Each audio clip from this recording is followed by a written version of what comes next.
আসসালামু আলাইকুম। এই পৃথিবীটা একদিন শেষ হয়ে যাবে। কবে হবে, কিভাবে হবে, এই প্রশ্নটা কিন্তু শুধু আজকের না।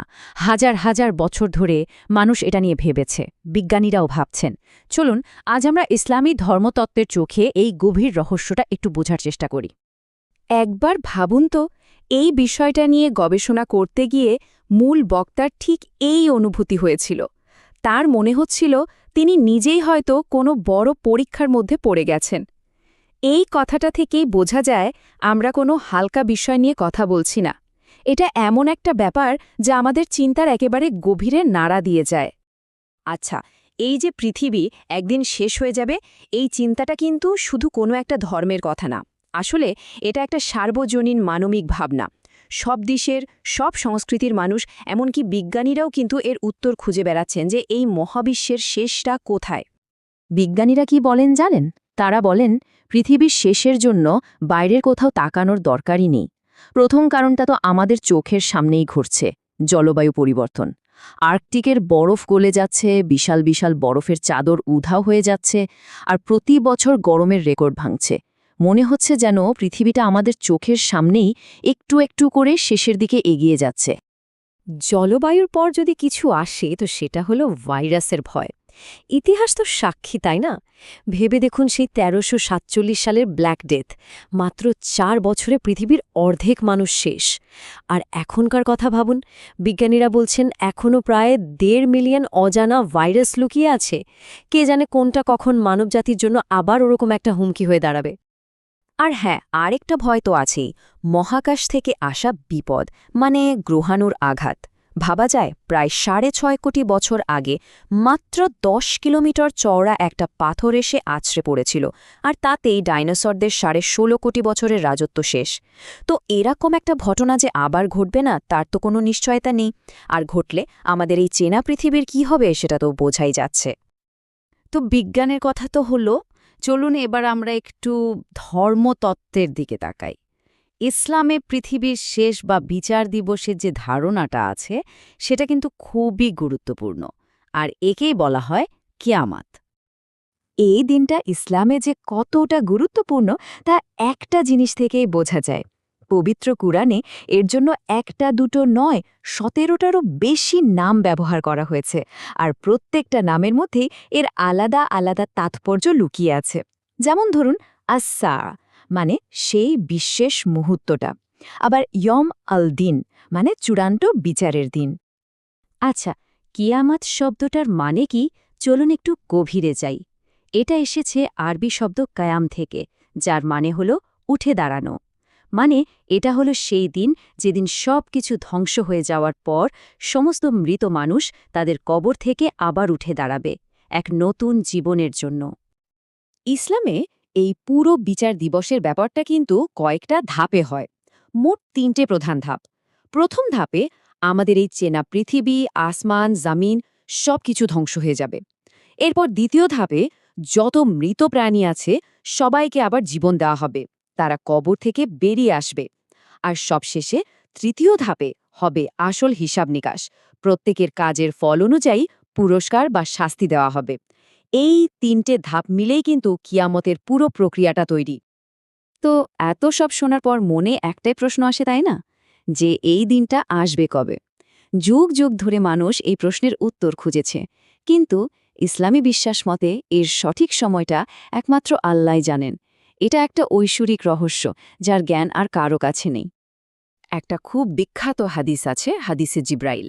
সেখানে ফেরেশতা জিব্রাইল মানুষের রূপ ধরে নবী সাল্লাল্লাহু আলাইহি সাল্লামের কাছে এসে ঠিক এই প্রশ্নটাই করেছিলেন যে কিয়ামত কবে হবে। নবীর উত্তরটা ছিল একেবারে সোজা সাপটা, যাকে প্রশ্ন করা হচ্ছে সে প্রশ্নকারীর চেয়ে বেশি কিছু জানে না, মানে তিনিও জানেন না। আর এই উত্তরটাই কিন্তু আমাদের ফোকাসটা বদলে দেয়। প্রশ্নটা কবে হবে থেকে সরে গিয়ে হয়ে যায় এর আগে কি কি লক্ষণ বা নিদর্শন দেখা যাবে। তাহলে মনে প্রশ্ন আসতেই পারে, এই নিদর্শনগুলো জেনে লাভটা কি, উদ্দেশ্যটা কি? দেখুন, এর উদ্দেশ্য কিন্তু ভবিষ্যৎবাণী করা বা ভাগ্য গণনা করা নয়। আসল উদ্দেশ্য হলো আধ্যাত্মিক আর নৈতিকভাবে নিজেকে প্রস্তুত করা।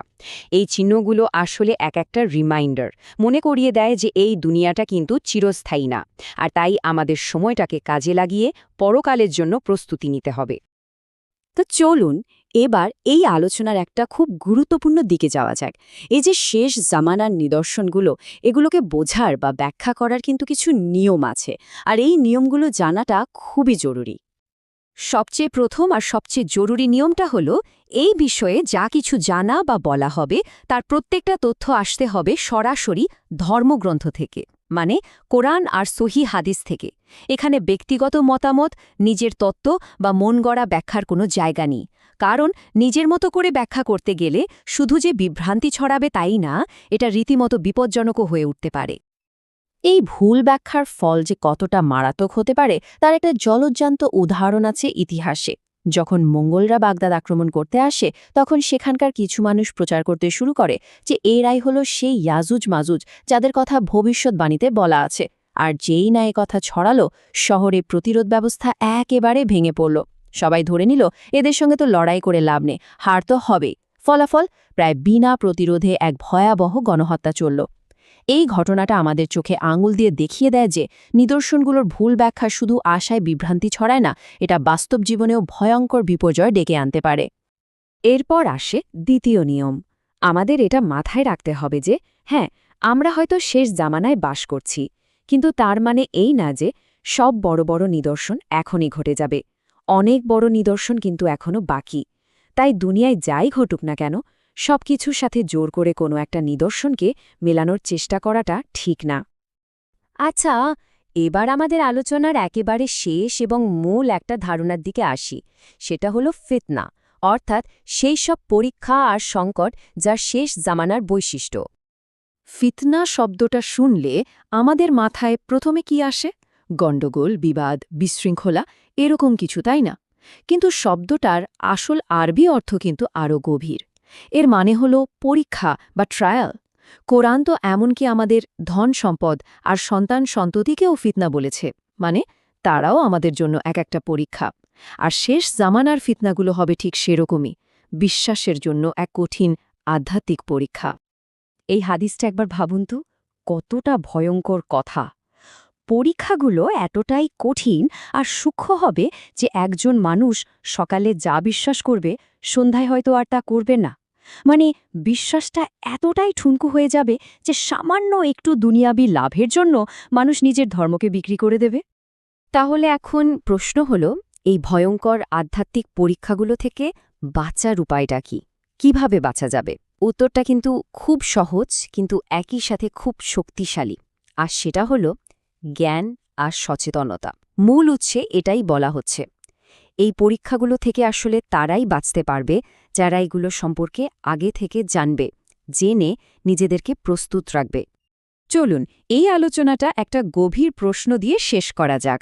যদি শেষ জামানার এই ফিতনাগুলো সত্যি আমাদের ঈমানের পরীক্ষা হয়, আমাদের নৈতিকতাকে চ্যালেঞ্জ করে, তাহলে সেই পরীক্ষার জন্য প্রস্তুতি নেওয়ার সবচেয়ে ভালো উপায়টা ঠিক কী হতে পারে?